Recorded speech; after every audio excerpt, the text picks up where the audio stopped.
Hello, everybody. How's it going?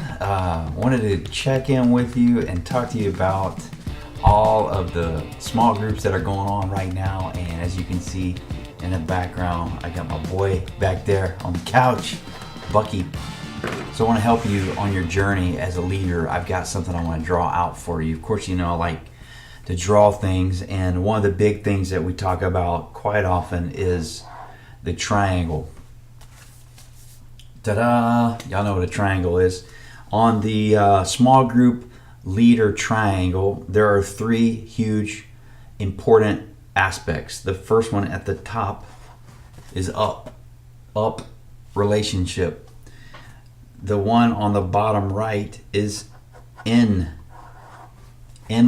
relationship. And then on the left, you guessed it, it's out. All right? So, I want to help you with a pace and a pattern on how to make sure that your group has up, in, and out relationships going on. The first thing that you want to do as a leader is make sure that your in relationships are being developed.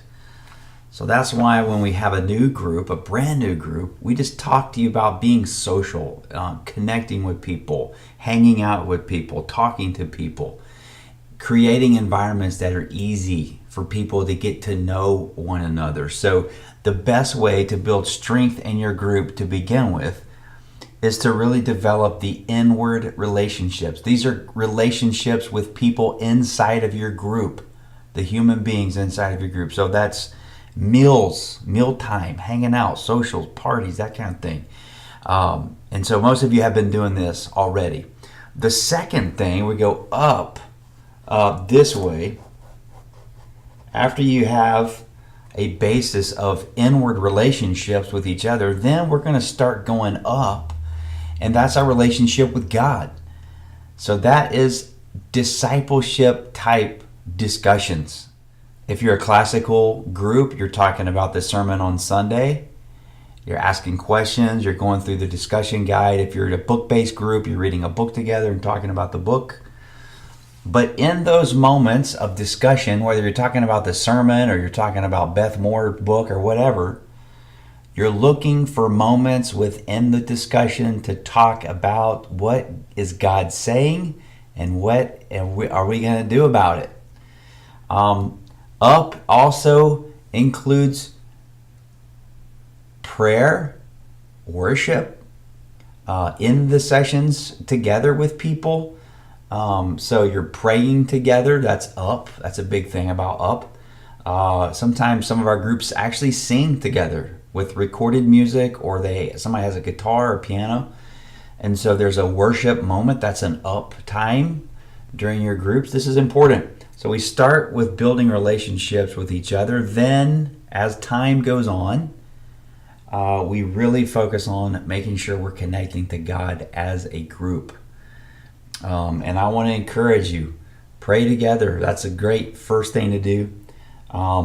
If you have the courage to jump out and sing, go for that as well.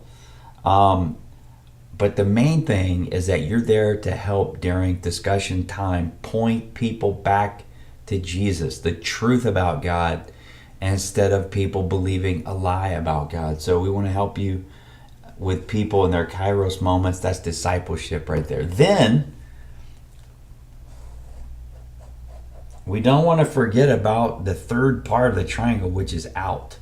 Out is our mission. I want to write mission on there. Mission is so important. Some of you have been together for Some of your groups have been together for a long time. You've been connected to each other already. You're already in the up. But you have yet to find out what some sort of mission could be for your group. And for those of you that went on our retreat this year, we talked about this component quite a bit. And I want to challenge you, if you have not talked with your group yet about how your group could have a mission.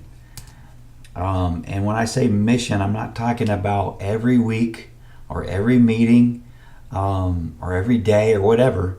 I'm talking about your small group coming up with some mission that it could accomplish together, and that could be once a month, where you don't meet in your regular place and time, and instead you go participate in some sort of mission. Maybe you cook a meal for the homeless shelter. Maybe you connect with a local school and help teachers or students. Maybe you help single moms or teenagers. That's just up to you. What's God telling you? How's God leading your particular group? There's a couple of options, excuse me, that are coming up very soon that would be great for your group to jump in on mission. The first is coming up October 29th in Lockhart, and that's going to be a trunk or treat event at Lockhart Junior High. So we want to have 20 vehicles out in the parking lot that are decorated with some sort of theme, and there is candy in the back of that car, truck, van, whatever it is, and people are in character somewhat, and we're going to have hundreds of kids come to the parking lot and hang out, eat candy, and so we're going to be there with games and train rides and costume contest, and most of all, the loving heart of Jesus. So we would love for your group, if possible, to have a vehicle there. Contact Pastor Will and Tabitha, let them know, or Pastor Mike. If you're already in Lockhart, you can contact Pastor Mike or Irene, and maybe your group is in San Marcos or Kyle or Buda. You can still go to Lockhart. It's not that far, and we really need help out there because we think that this response is going to be pretty big. So we could use your help out there, and just for one night, just for one night, go on mission out there. The second thing is the Nativity Experience. You've gotten information about this already, but if you haven't connected with us on how your team could volunteer and serve and be on mission at the Nativity Experience, then please let us know that. That's middle of December. So those are two examples, but those are coming and going. I want the main thing for you to think about is this triangle. How is our group doing well currently in this, and how could we improve one of these? So maybe what you should do is actually spend some time with your group talking about this triangle and getting feedback from them. Maybe they can help talk about ways to develop each one of those. All right, that's all for now. I love you, and I will see you soon. God bless you.